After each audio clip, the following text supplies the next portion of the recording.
remplacement de la Constitution comme un coup d'État contre la Constitution. Contexte. L'adoption de la Constitution de la 5e République du Togo constitue l'un des tournants politiques majeurs de l'histoire récente du pays.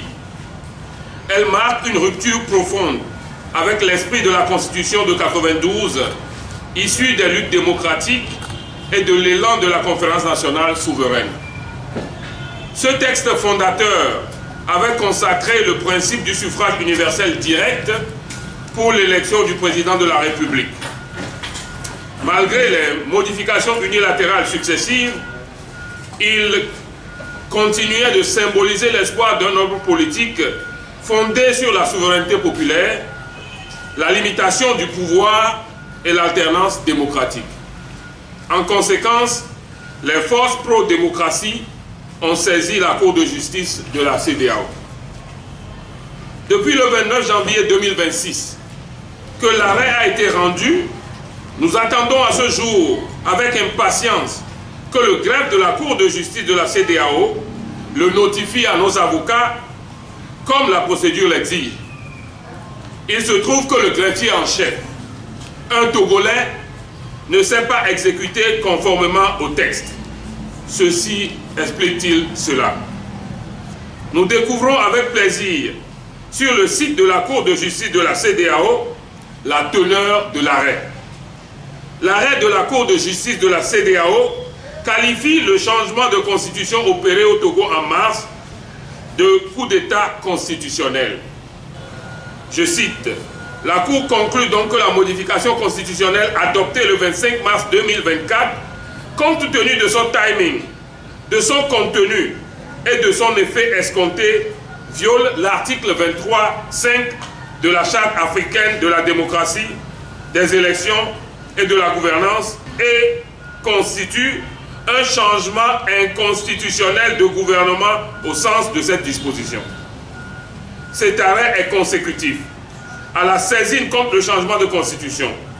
Cette saisine est introduite par, suivez bien, plusieurs partis politiques et organisations des droits de l'homme, notamment la Ligue togolaise des droits de l'homme LTDH, l'Association togolaise l'Association des victimes de la torture au Togo, ASVITO, la Coalition de la diaspora togolaise pour l'alternance et la démocratie, CODI Togo, l'Alliance des démocrates pour le développement intégral, l'ADI, l'Alliance nationale pour le changement, ANC, la Convention démocratique des peuples africains, CDPA, le parti Les démocrates, les démocrates socialistes africains, DSA, les forces démocratiques pour la République, FDR, la nouvelle initiative pour la démocratie, NI, le parti des Togolais, Renaissance de l'Afrique complète, indépendante et épanouie, Racine,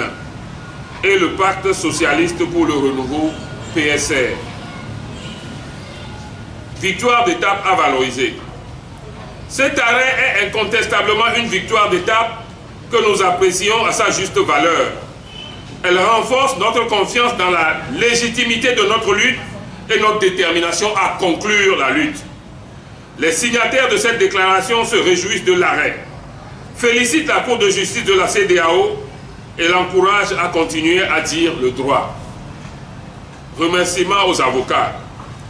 Les signataires de cette déclaration expriment avec insistance leur grande reconnaissance et leur profonde gratitude aux avocats qui ont défendu bénévolement cette cause.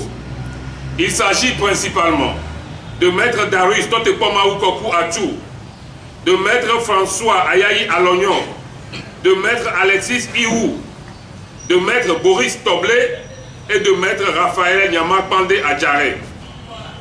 Cette décision judiciaire conforte notre contestation du pouvoir usurpé et justifie la nécessité d'ouvrir une période de transition politique afin de refonder les bases de la République pour un vivre ensemble harmonieux.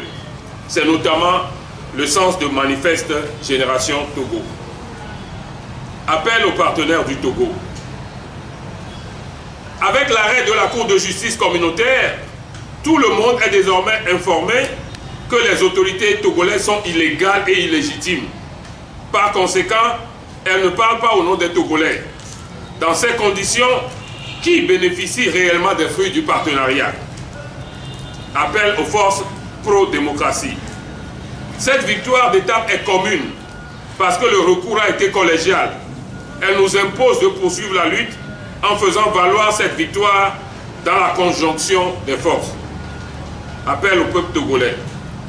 Peuple togolais, la lutte que nous menons contre l'arbitraire est légitime. Elle vient de recevoir un soutien de taille qui émane de la Cour de justice sous-régionale.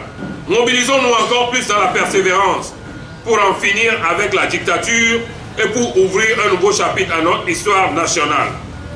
La transition est la seule voie pacifique. Elle s'impose. Un peuple qui reste silencieux devant l'injustice est complice de sa propre servitude. Aujourd'hui, refusons d'être complices. Pour la DMK originale, Thomas Nsoukoé. Pour la DMP, Sambirita Agon. Pour la LDP, Tchanyao Uroako. Et pour Touche pas à ma constitution, Nathaniel Olympio. Je vous remercie.